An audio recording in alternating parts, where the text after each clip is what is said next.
Welcome back to Senior English Week. Cancel.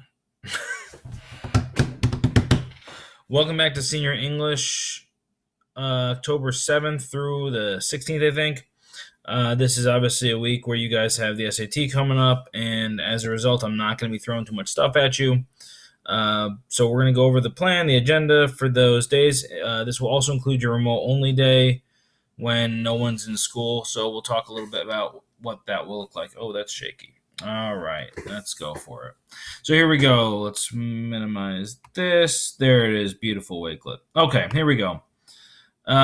This just says that this is the Wakelet for your next in-class day, remote day, and the remote-only day or the remote all day. I forget the exact term they're using.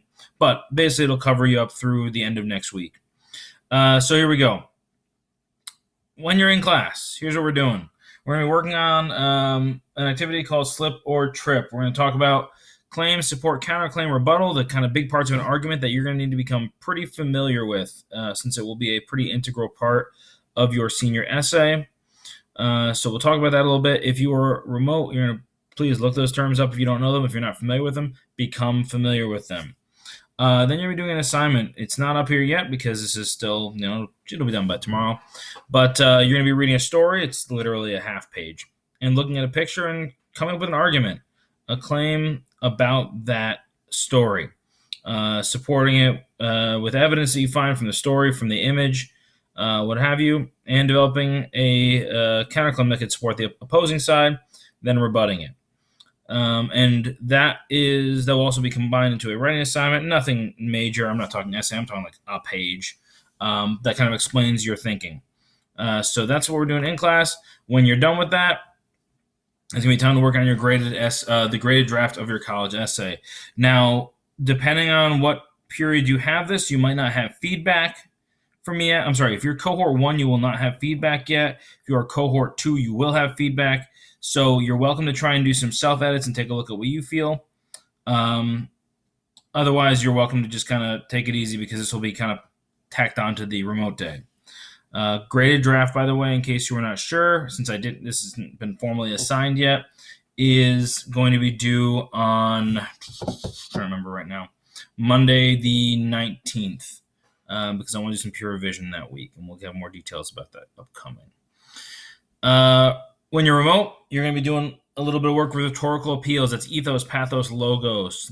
Hopefully you're familiar with those terms. If not, you're going to be getting a little bit of work with them.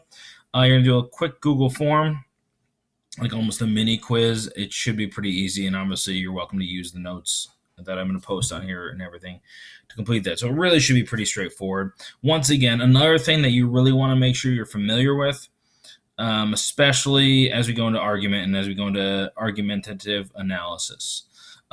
Speaking of which, you're going to be getting another article. Now, this one is not going to be a Nonfiction Friday, so there's not going to be discussion based around it, but it's a longer article. And so this is kind of shooting a little bit ahead. We're going to come back to this article once we get back that week of the 19th.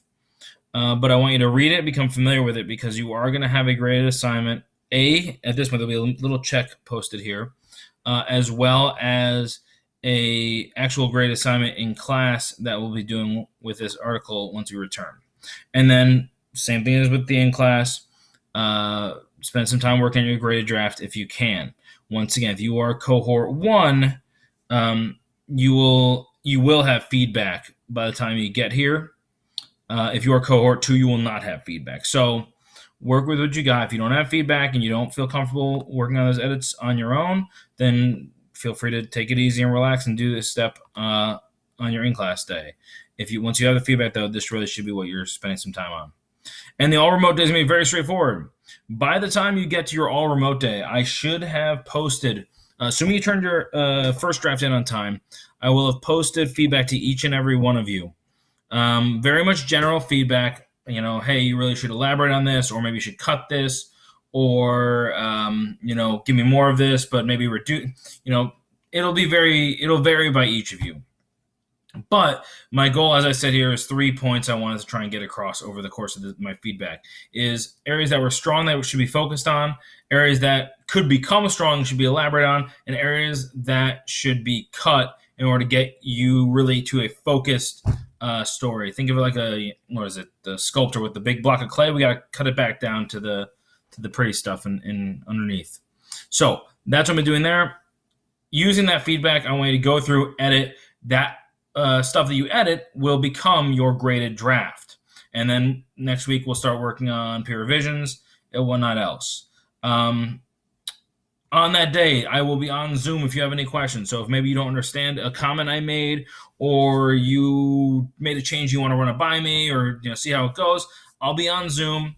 The codes will be here at the time. They're not up there yet. But this is a completely optional bit. You're not required to be on Zoom. I just trust that you're doing your work and you're getting the draft done. Ultimately, you want to make sure that draft is done by that Monday the 19th or Tuesday the 20th, depending on what period you are. And that'll be posted at the bottom of the sheet. So Zoom calls there is an option. And I want to stress, it's just that. It's an option. You're not required to be there. That being said, about halfway through the period, if no one's on the Zoom call, I'm probably going to shut it down so I can get some work done. But I will be available through email and whatever else. And so if I do need to hop on or hop back on or anything, I'll be there to do that. Please understand that since I'm going to be doing this from home, if you are going to be Zooming or joining the call, I cannot let people in solo for legal reasons. So please bring somebody with you or make sure somebody else is there. And that should be it. And that should be your remote. It should be pretty easy and hopefully it won't be too bad for you. So that runs us through the entire week and a half, essentially.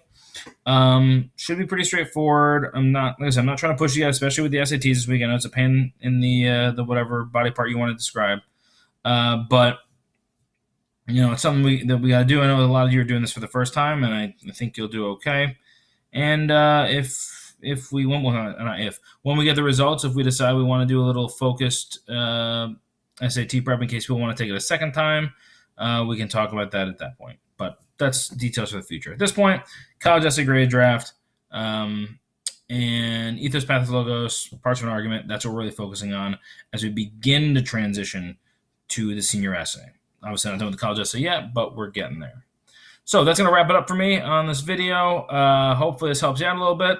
And we will go from there. So let me know if you have any questions, comments, concerns. Otherwise, I will see you when I see you pretty soon. All right. Have a good night.